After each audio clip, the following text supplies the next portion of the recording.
My name is Jeremiah Wallace. At 72 years old, I've learned that the loudest threats are rarely the most dangerous. It's the silence that follows that you have to watch for. My son-in-law Brandon gave me a choice: act as a servant in the home I built with my own hands, or leave. My daughter, my only child, Alicia, stood right beside him and said nothing. The silence in that moment was deafening. So I smiled, packed a single suitcase, and walked out the front door. They thought they were getting rid of a tired old man. They had no idea they had just activated a plan my late wife Diane put in motion 5 years ago. Before we continue, I'd love to know where you're listening from. Let me know in the comments below, and please consider liking this video and subscribing if you believe in standing up for your own legacy. The three of us sat at the dinner table, the one I built from a single slab of oak the year Alicia was born. The clink of Brandon's fork against his plate was sharp, impatient. He was talking about his latest real estate venture using words like disruption and leveraging assets. I just listened, feeling the solid weight of the wood beneath my elbows. This house, it holds more than just memories. It holds the echo of my wife Diane's laughter, the scent of sawdust from my workshop, the very foundation of our lives. I moved in with them after Diane passed. Alicia had insisted. "We need to take care of you, Daddy," she'd said. But over the last year, taking care of me had started to feel a lot like managing an inconvenient piece of furniture. Brandon gestured with his knife. "It's a different world now, Jerry. You can't just build your way to success anymore. It's all about vision, about seeing the whole board." He looked at me, a flicker of pity in his eyes. He saw a man who worked with his hands, not his head. He had no idea that my hands remember every joint, every nail, every secret this house holds. My daughter Alicia just offered everyone more mashed potatoes. That was her way now. Filling the silence with small, meaningless things to avoid the cracks that were forming right under our feet. I kept my gaze on my plate, but I could feel the grain of the table, the story of the tree it came from. Every man builds a legacy. Brandon thought his was made of spreadsheets and contracts. He was about to find out mine was built of something far more permanent. After dinner, we moved to the living room. Brandon stood by the fireplace holding his wine glass like a trophy. He cleared his throat and the air thickened. This was his stage. "So," he began, "next Friday we're hosting a little mixer here. Some very important investors are flying in. This is the deal that could put us on a whole new level." He didn't ask, he announced. His eyes scanned the room he now considered his, and they landed on the coffee table in the center. I made that table the year Diane and I were married, carved a small hidden heart on the underside of it. Brandon pointed with his glass. "That coffee table. It's beautiful, Jerry, really. Great craftsmanship." He paused, letting the compliment hang in the air before poisoning it. "But it's a bit rustic for the vibe we're going for. We'll need to move it to the garage for the night." He said it so casually, as if he were talking about a misplaced magazine. He wanted to hide a piece of my history, a piece of my heart, to make room for his ambition. Alicia shifted uncomfortably on the sofa, but she stayed quiet. I just nodded, feeling nothing on the outside. But on the inside, I felt a lock click into place. It was the sound of a door closing, a door I didn't even realize was still open. I looked at the table, at the faint scratches and water rings that told the story of a lifetime, and I knew this wasn't about a piece of furniture anymore. This was about everything. And the worst part of the evening hadn't even begun. The next morning, the smell of cedar and sawdust in my workshop was my only comfort. This small space behind the house was my sanctuary, the one place Brandon hadn't tried to redesign. My tools hung on the walls, each in its proper place, a history of a life spent creating. I was running my hand over the half-finished frame of a rocking chair when the shadow fell over the doorway. It was Brandon. Alicia hovered a few steps behind him, a nervous ghost in her own backyard. Brandon walked in like he owned the place, his expensive leather shoes out of place on the dusty concrete floor. He didn't waste time with pleasantries. He never did. "Jerry," he started, his voice smooth and practiced, the one he used for business. "Alicia and I were talking, and we think we found a way for you to be a part of the big night." I stayed silent, my hand resting on the curved wood of the chair. He took my silence as an invitation to continue. "We need the event to feel seamless, professional. We'd like you to help out. You know, wear a white shirt, black pants, Maybe help the bartender with drinks, make sure the guests have what they need. He smiled as if offering me a great honor. I finally turned to look at him, then at my daughter. Alicia was staring intently at a crack in the concrete as if it held all the answers in the world. I turned my eyes back to Brandon. My voice was low, but every tool on the wall seemed to vibrate with it. Brandon, I am a carpenter. I am a father. I am the man who built the roof over your head. I am not a servant. Not in this house, not in any house. The smile on Brandon's face didn't vanish. It tightened. It became something sharp. All right, he said, dropping the friendly act. Let's make it simple then. The investors are coming. We need this to be perfect. You are either a part of the team or you are in the way. Help us or make yourself scarce until it's over. That's the choice. My heart, a tired old muscle, beat a slow, heavy rhythm in my chest. I looked past Brandon to my daughter. I searched her face for a flicker of defiance, a shadow of the girl I raised who stood up for the stray dogs and the picked-on kids at school. I searched for my wife's strength in her eyes. But there was nothing. She wouldn't meet my gaze.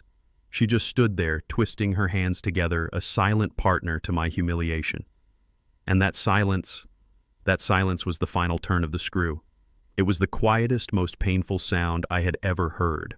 I took a slow breath, letting the scent of wood fill my lungs one last time. I looked at Brandon's expectant face and then at my daughter's guilty shoes. A strange calm settled over me. The decision wasn't a decision at all. It was an answer that had been waiting for a question. I gave a small, slow nod. I understand, I said. The two words hung in the air and I could see Brandon relax, a smug little smirk playing on his lips. He thought he'd won. He thought he'd broken me. I turned away from them and walked out of my workshop, leaving the rocking chair unfinished.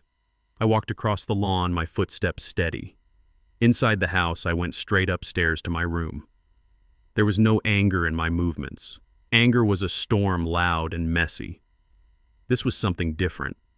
This was the cold, quiet pressure that builds deep in the earth before it moves mountains. I opened my closet and took out the old leather suitcase Diane and I had used on our honeymoon. I folded my shirts, my pants, my sweaters, placing each one inside with deliberate care. I picked up the silver frame photo of Diane from my nightstand. Her smile seemed to understand everything. I ran my thumb over the glass, a silent conversation between just the two of us. I didn't pack the photo. Her memory wasn't something I needed to carry. It was a part of me. Last, I walked to the closet and pulled out the one thing that mattered most, a thick leather-bound folder heavy with paper and purpose. I placed it gently on top of my clothes and closed the suitcase. The clicks of the latches were loud in the quiet room. I walked downstairs. They were in the living room, talking in low voices, probably planning the party. They stopped when they saw me with the suitcase in my hand. Brandon's smirk returned, thinking I was just making a dramatic show before coming to my senses. Alicia just looked pale, her eyes wide with a confusion she was too weak to voice. I didn't look at them. I didn't say a word. I walked past the coffee table they wanted to hide, past the fireplace where I'd told Alicia bedtime stories, and I went straight to the front door. The door I had hung myself, making sure it would never creak. It opened smoothly, and I stepped out into the afternoon sun. The door clicked shut behind me, a solid, final sound. They thought they had given me an ultimatum. They didn't realize they had just given me permission to begin. The motel room was clean, quiet, and had no memory. The walls were a pale, forgettable beige. The air conditioner hummed a low, steady note. It was the perfect place to disappear. I placed my old suitcase on the luggage rack, but I didn't open it to get my clothes. I reached inside and took out the only thing that mattered. Then I sat on the edge of the stiff bed, pulled my phone from my pocket, and held the power button down until the screen went black. The silence that followed was different from the silence in my daughter's house. This silence was mine. It was a tool. I moved to the small desk by the window, switched on the lamp, and laid the heavy leather folder on the worn surface. The spine of it was soft from age. On the front, in faded gold lettering, was one word: Diane. My wife was a planner. I built things with my hands, but she built worlds with her mind. She saw the whole structure while I was still measuring the first board. Opening the folder felt like having a conversation with her. The first page was a hand-drawn blueprint of our house, her handwriting elegant and precise in the margins. Tucked behind it were older, more brittle papers, Photographs from the 1930s showing my grandfather, a proud man in overalls, raising the first walls of the house with his own crew. There were newspaper clippings, land deeds, and pages upon pages of handwritten notes. I could almost hear her voice as I read the words she'd written 5 years ago, not long after her diagnosis. "A man who doesn't respect where something comes from," she had written, "will never understand its true value. He will only see what he can take, not what he should preserve." She had seen the weakness in Brandon back then, the soft rod of greed beneath his polished surface. This folder wasn't a weapon born of anger. It was a shield forged from foresight and love. It was her final act of protecting our family and our legacy. I spent an hour under that lonely lamp, rereading the plan she had laid out, the foundation she had secretly prepared. She had given me all the materials, all the instructions. It wasn't my job to be angry or hurt anymore. My job was to be the craftsman she always knew I was, to take her blueprint and build step by careful step. The room was anonymous, but I wasn't lost.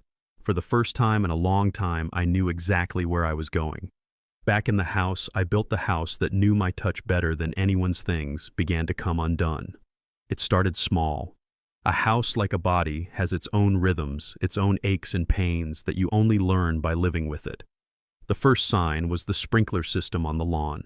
I had it timed just right, a 10-minute cycle at dawn before the sun got too hot. The day after I left, it came on at 3 in the afternoon, soaking the mailman and flooding the flower beds Alicia's mother had planted.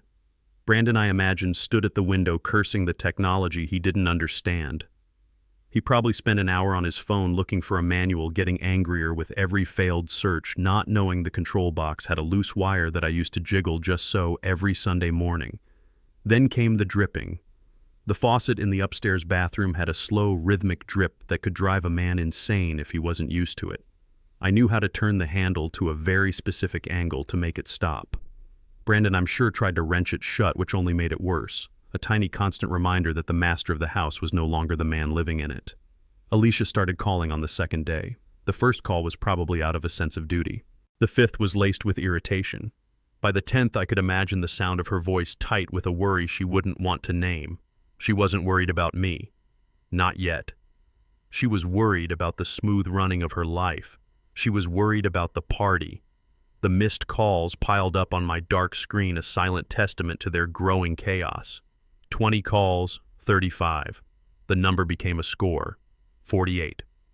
A week before the party, a fuse blew in the kitchen.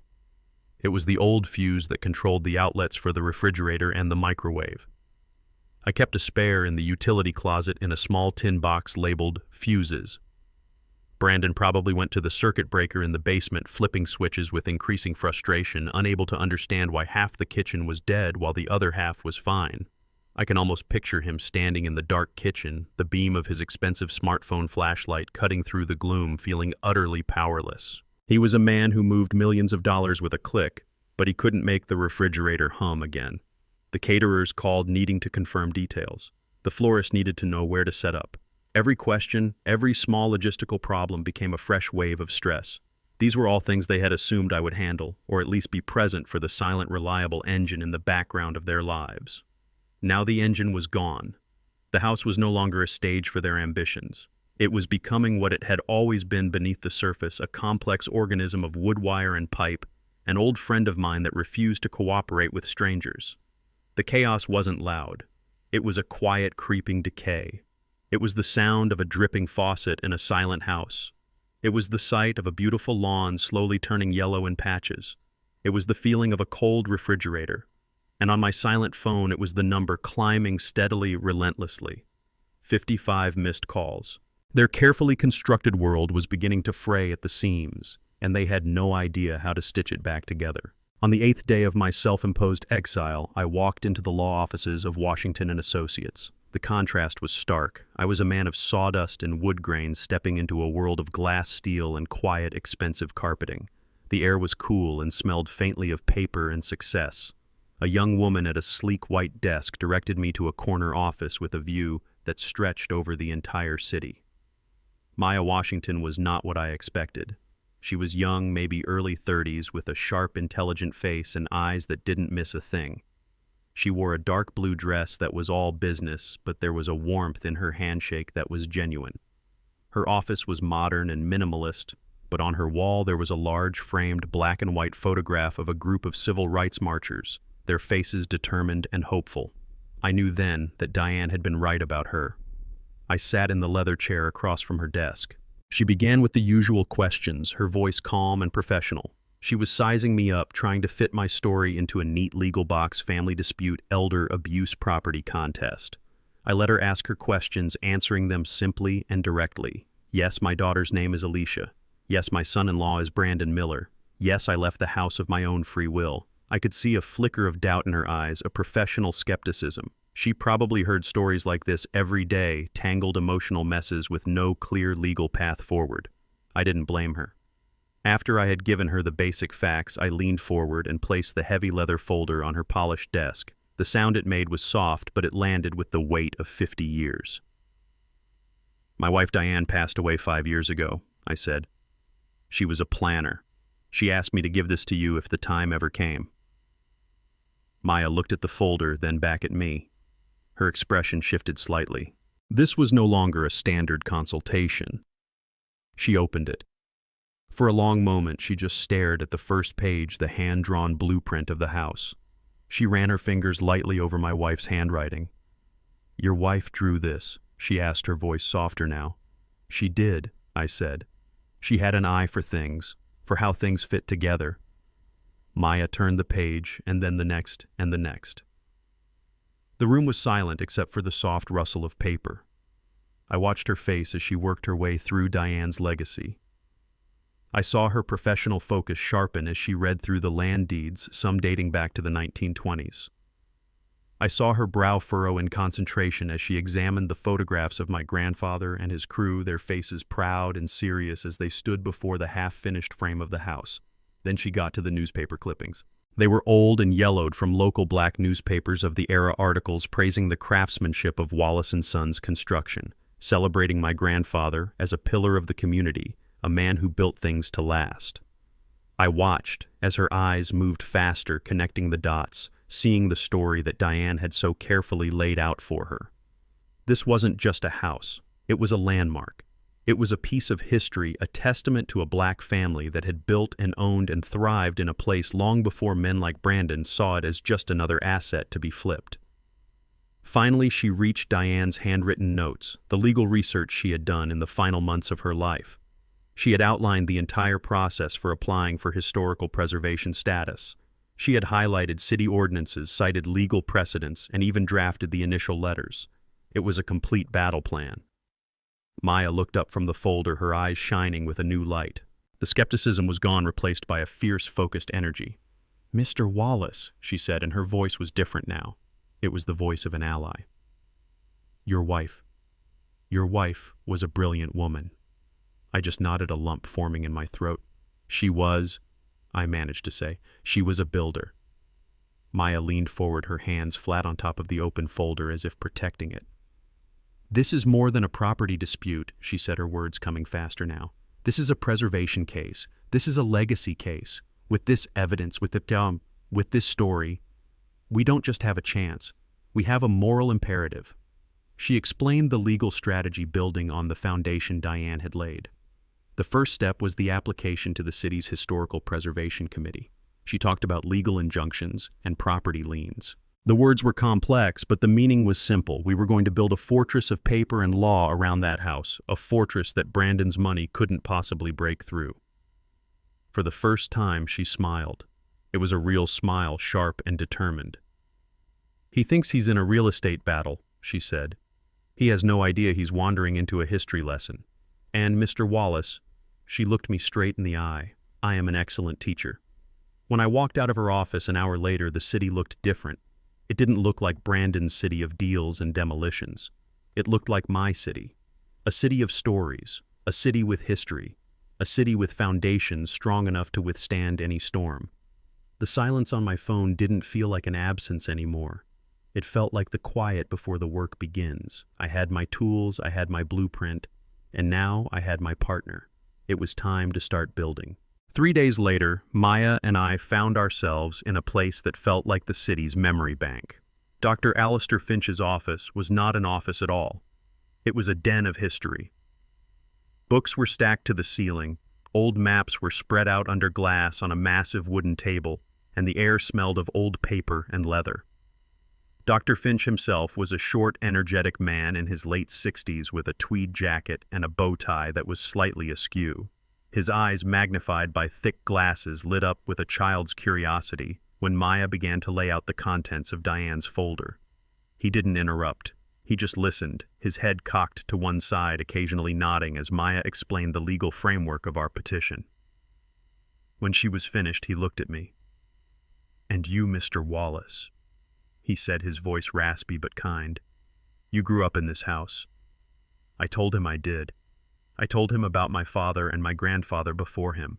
I pushed the old black and white photographs across the table toward him. He picked one up with a surprising gentleness, a photo of my grandfather and his crew. "Wallace and Sons," he whispered, more to himself than to us. Of course, I should have made the connection. He looked up at me, his eyes wide with discovery. "Mr. Wallace, your grandfather wasn't just a builder, he was an artist. There are maybe 5-6 buildings left in this city that still have his signature joinery work. He never used a single nail in his structural beams. It was all mortise and tenon perfectly fitted. It was a technique he brought with him from the Carolinas. People called it the Wallace lock. It was said a house built by your grandfather could withstand a hurricane." My own breath caught in my chest. I had always known my grandfather was a good carpenter, but I had never understood the depth of his legacy. It was a family story, not a piece of history. Dr. Finch stood up and shuffled over to a large, flat filing cabinet. He pulled open a wide drawer and carefully lifted out a massive leather-bound ledger. He laid it on the table and opened it. It was a city planning ledger from 1931. He ran his finger down a list of permits until he stopped. "There," he said, tapping the page. "Permit number 482, Wallace and Sons Construction, Lot 17 Elm Street. See here?" He pointed to a note in the margin written in elegant cursive. "Notable for its cantilevered porch design and extensive use of heart pine, a rarity for residential construction of the period." He looked up at us, his face beaming. "This isn't just a house, Ms. Washington. It's a prototype. It's one of the first examples of a black-owned construction company blending traditional Southern building techniques with the modern aesthetics of the time. It is, quite frankly, invaluable." He then proceeded to give us more than we could have ever hoped for. He had anecdotes passed down from other historians, stories of my grandfather's reputation for integrity, how he would guarantee his work for 50 years. He provided copies of academic papers that mentioned his company's work. He gave us a context, a narrative that transformed our legal petition into an undeniable claim on the city's soul. He was giving us the words to describe what I had always felt in my bones, that the house was more than wood and nails. It was a living thing imbued with the spirit of the men who built it. As we packed up Diane's folder, now much thicker with the documents Dr. Finch had given us, he placed a hand on my arm. "Your son-in-law," he said, his voice now serious. "He doesn't want to tear down a house. He wants to erase a history. We cannot let that happen." Leaving his office, the city air felt different again.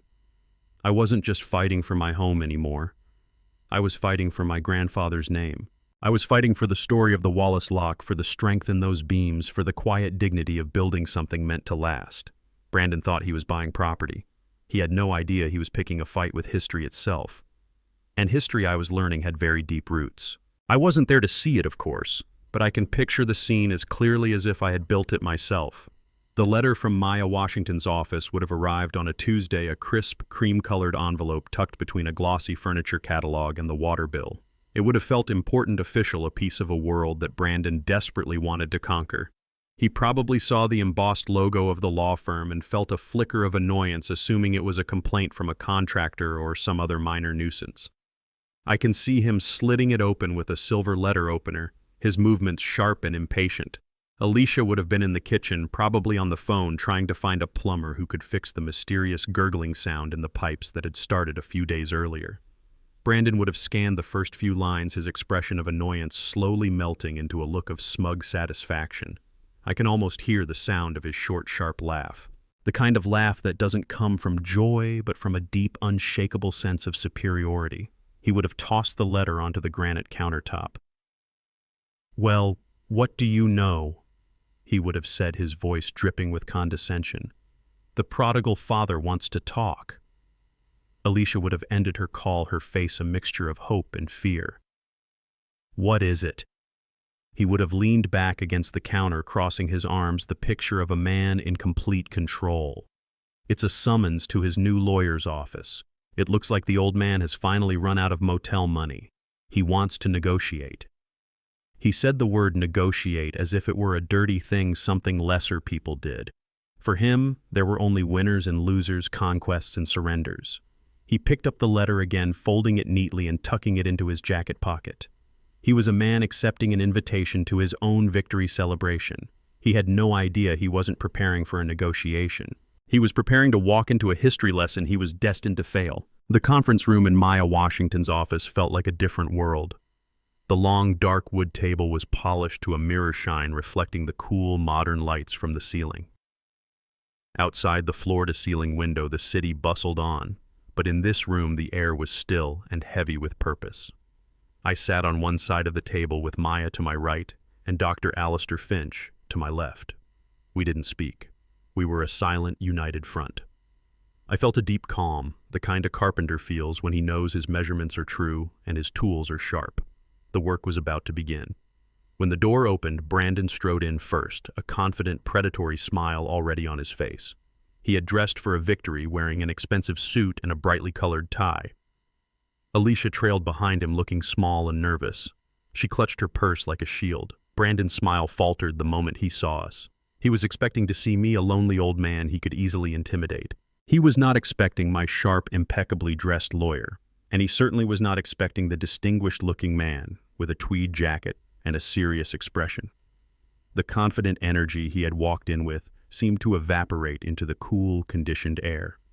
He and Alicia took the seats opposite us, the vast, polished table stretching between us like a chasm. Maya let the silence sit for a moment before she began.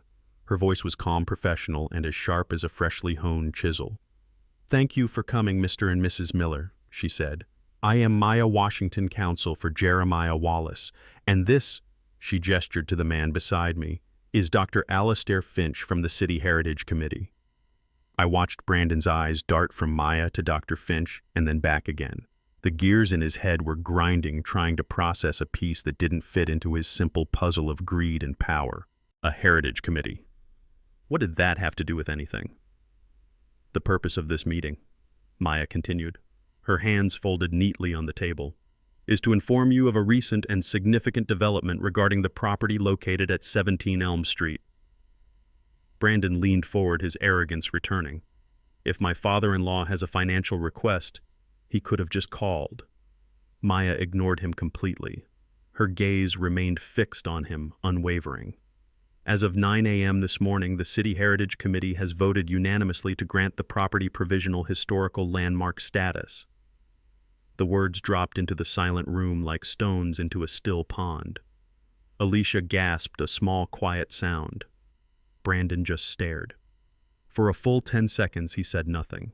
Then he let out a short, sharp laugh. It was a brittle sound. "You're kidding me," he said, looking around the table as if expecting everyone else to join in the joke. "A historical landmark, it's just an old house on a valuable piece of land." Dr. Finch cleared his throat.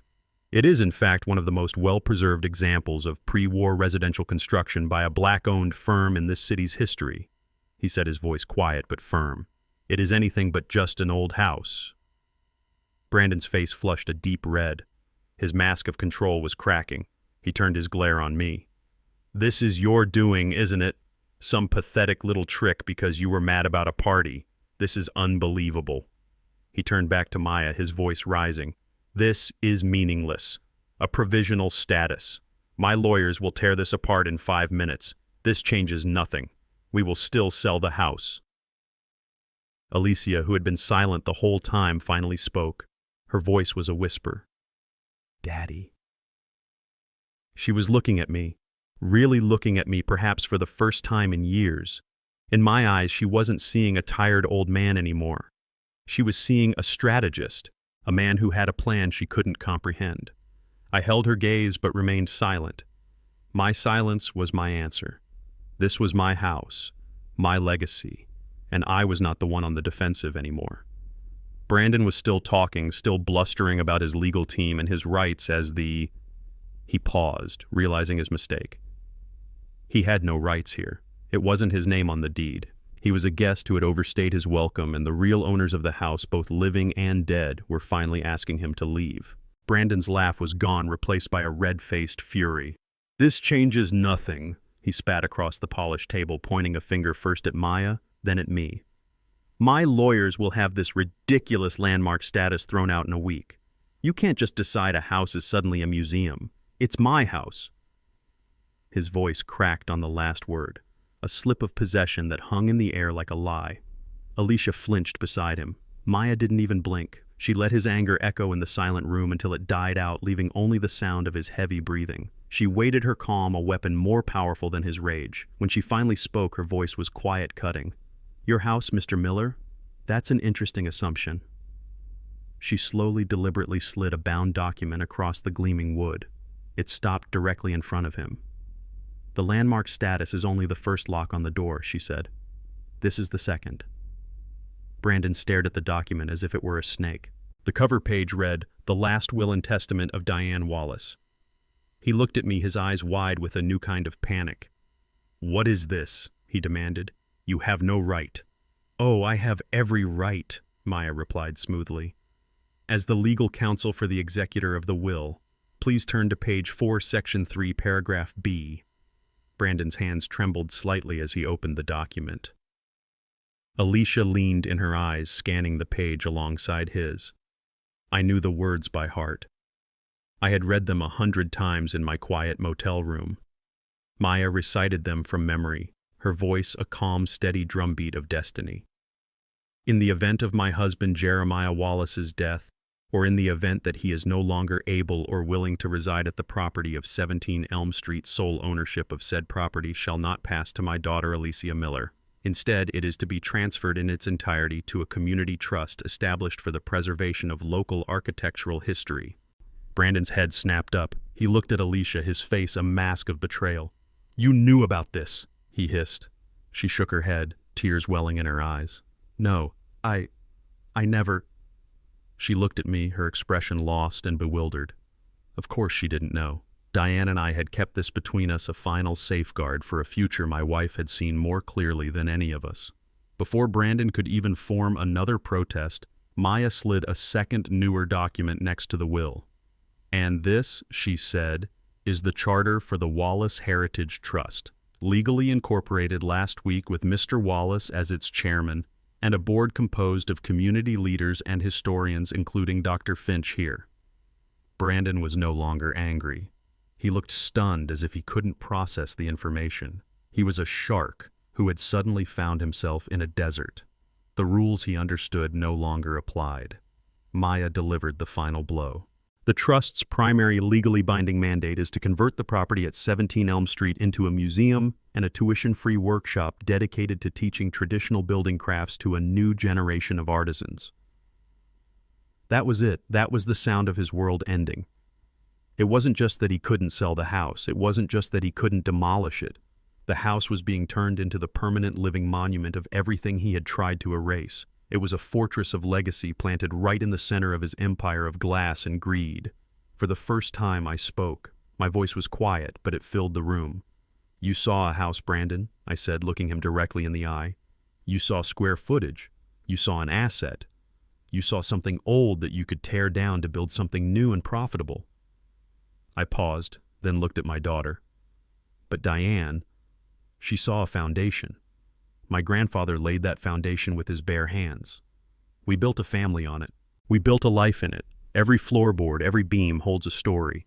It was never just wood and nails. It was a promise to our community that we had a place here, a promise to our family that we would always have a home.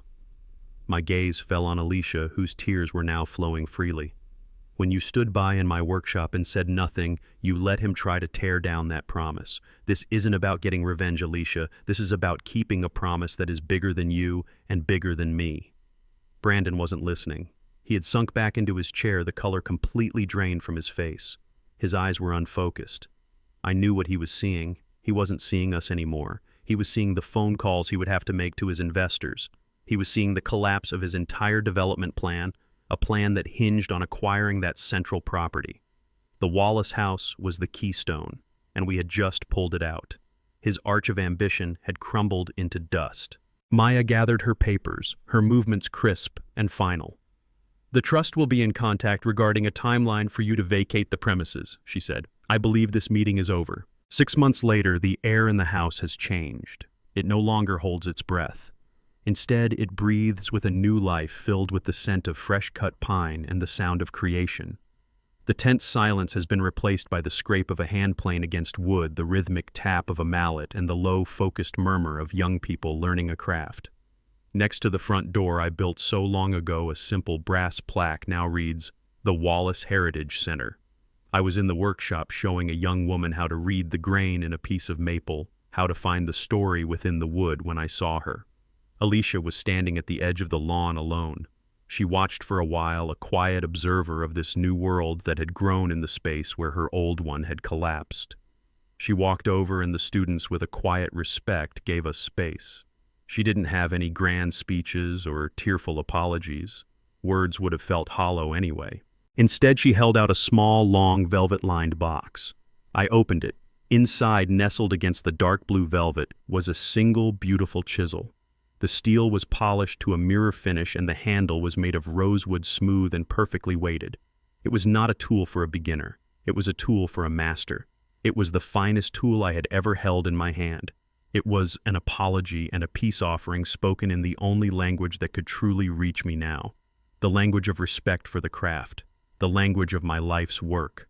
I took the chisel from the box, feeling its perfect balance in my palm. I looked from the tool, a symbol of a future, to my daughter's face, a link to my past. I gave a single slow nod. It was enough. It was a start. She gave a small, watery smile in return, and after a moment turned and walked away. The healing would be a slow process built piece by piece, but for the first time the foundation felt solid again. As I watched her go, the new chisel, heavy and right in my hand, I understood. Brandon saw a house to be torn down. For a while, Alicia saw a burden to be managed. And for a moment even I had seen it as only a memory to be defended. But it was always meant to be something more. It's a beginning. It's a promise not just kept, but shared. I've learned that a home isn't just the walls you build to keep the world out. It's the doors you keep open to let the future in. It's the legacy you don't just protect, but pass into younger, eager hands. My wife Diane laid the blueprint. And now on the foundation my grandfather built, we are creating the future one piece of carefully measured wood at a time. I turned back to my students, ready to continue the lesson. This story teaches us that dignity is not something others can take from you. It can only be surrendered. When faced with profound disrespect, the most powerful response is rarely a loud argument but quiet, intelligent action. It's a reminder that our true worth is measured not by our financial value to others, but by the integrity with which we honor our own story and the legacy of those who came before us. Sometimes the most carefully laid plans, rooted in love and foresight, create the loudest statements, proving that history and self-respect are foundations that can never be demolished. If you believe in the power of honoring your legacy, please share your thoughts in the comments below and subscribe for more stories.